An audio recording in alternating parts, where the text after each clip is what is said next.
Very good morning to all my dear students. आज हम लोग पढ़ेंगे BCA 4th सेम की मैथ्स, जिसका नाम है मैथमेटिक्स थर्ड। और इसका हम लोग यूनिट 1 कर रहे थे। यूनिट 1 में हम लोग का फर्स्ट चैप्टर फिनिश हो चुका है, कॉम्प्लेक्स नंबर, और सेकंड चैप्टर है एलिमेंट्री फंक्शंस। तो देखिए, आज हम लोग इसके फॉर्मूले पढ़ लेंगे पहले, और फिर नेक्स्ट क्लास में हम लोग इसके क्वेश्चंस करेंगे। तो देखिए, एलिमेंट्री फंक्शंस में हमें 3 फंक्शन के बारे में पढ़ना है: exponential function, trigonometrical function and logarithm function. ठीक है, तो सबसे पहले एक्सपोनेंशियल फंक्शन के फॉर्मूले देखिए। एक्सपोनेंशियल में अगर EXPZ लिखा है, इसका मतलब यही होता है e की पावर z। ठीक है, तो exponential z is equal to 1 plus sigma n is equal to 1 to infinity z की power n upon factorial n। Factorial के 2 साइन होते हैं, एक तो अगर ऐसे लिख दे हम फैक्टोरियल n, या फिर हम इस तरीके से लिख दे फैक्टोरियल n। ठीक है, सेकेंड फॉर्मूला है d/dz of exponential z।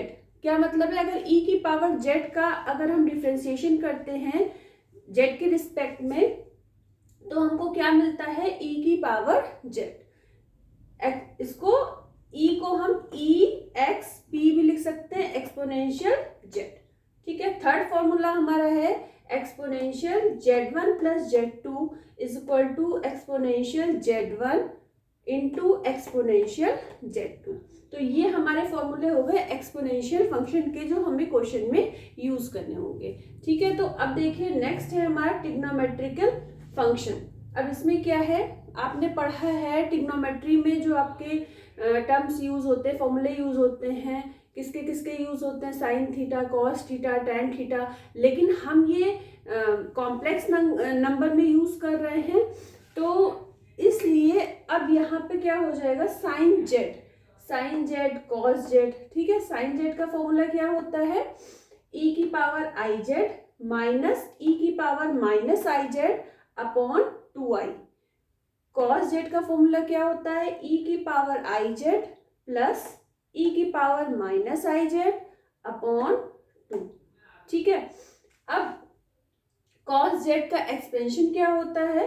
1 minus Z square upon factorial 2 plus Z की power 4 upon factorial 4 dash dash dash. Last term इसका क्या होगा? -1 की पावर n जेड की power 2n upon factorial 2n।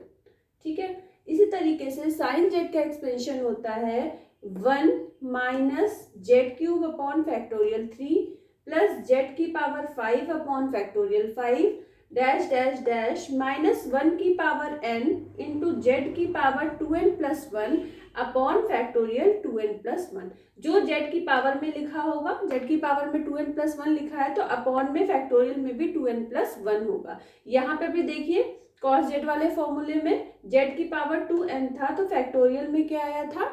2n। ठीक है, अब ब्लैक बोर्ड को रब करके इसके आगे आप लोगों को बता देते हैं।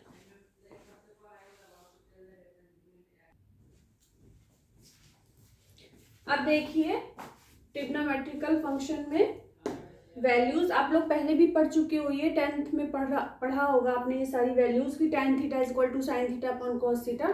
तो उसी तरीके से कॉम्प्लेक्स नंबर हमारा z है, तो z में क्या हो जाएगा?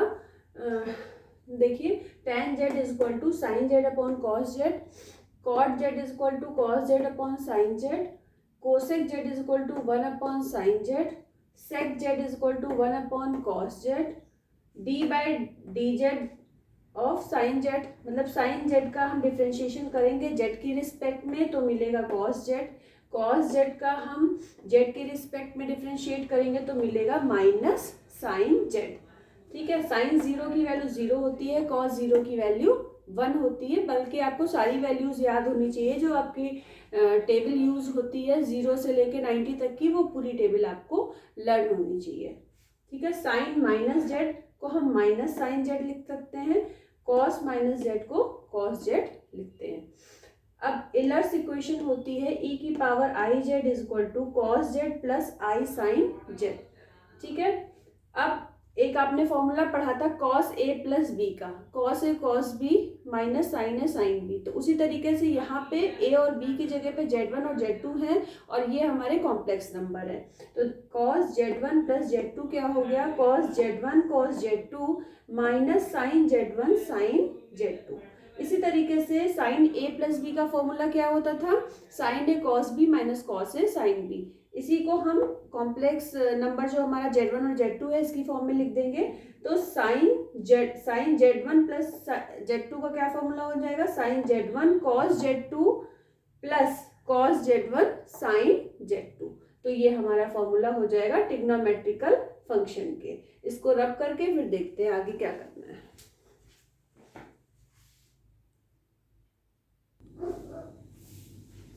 अब देखिए हाइपरबोलिक फंक्शन, ये ट्रिग्नोमेट्रिकल फंक्शन के अंदर ही आते हैं हाइपरबोलिक फंक्शन। हाइपरबोलिक फंक्शन में क्या होता है, जैसे ट्रिग्नोमेट्रिकल फंक्शन होता है साइन जेड होता है, तो इसमें हाइपरबोलिक का सिंबल एच लग जाता है। तो इसको sin Z is equal to E की पावर जेड माइनस ई की पावर माइनस जेड बाई 2। ऐसे ही कॉस हाइपरबोलिक जेड क्या हो जाएगा, ई की पावर जेड प्लस ई की power minus z divided by 2। फिर sine hyperbolic z is equal to, अब ये एक्सपेंशन का जो लास्ट टर्म होता है ना, तो यहाँ पे सिग्मा लिखा हुआ है 0 से इन्फिनिटी। मतलब अगर आप n की जगह 1 रखोगे तो फर्स्ट टर्म निकल आएगा, n की जगह 2 रखोगे तो सेकेंड टर्म निकल आएगा, इस तरीके से। तो क्या फॉर्मूला हो जाएगा, sigma n is equal to 0 to infinity z की power 2n plus 1 upon factorial 2n plus 1। Cos hyperbolic z क्या हो जाएगा, is equal to sigma n is equal to 0 to infinity z की power 2n upon factorial 2n। ठीक है, relation between hyperbolic and trigonometrical function में क्या हो जाएगा, sine i z is equal to i sign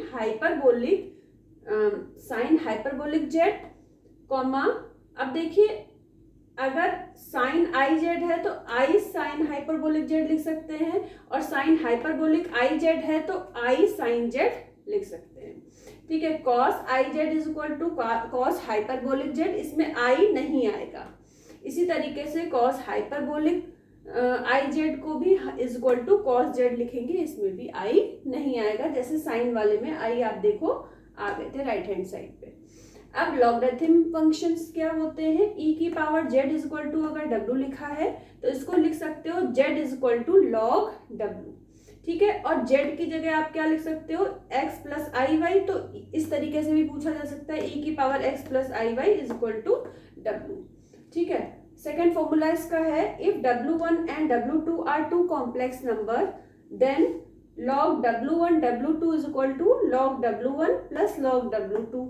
इसी तरीके से सेकंड है इसमें पार्ट, आर्ग्यूमेंट w1 w2 को अगर is equal to argument w1 plus argument w2। इन दोनों का प्रूफ हम आप लोगों को नेक्स्ट क्लास में एक्सप्लेन करेंगे। आज के लिए इतना ही। All the best to all of you, thank you.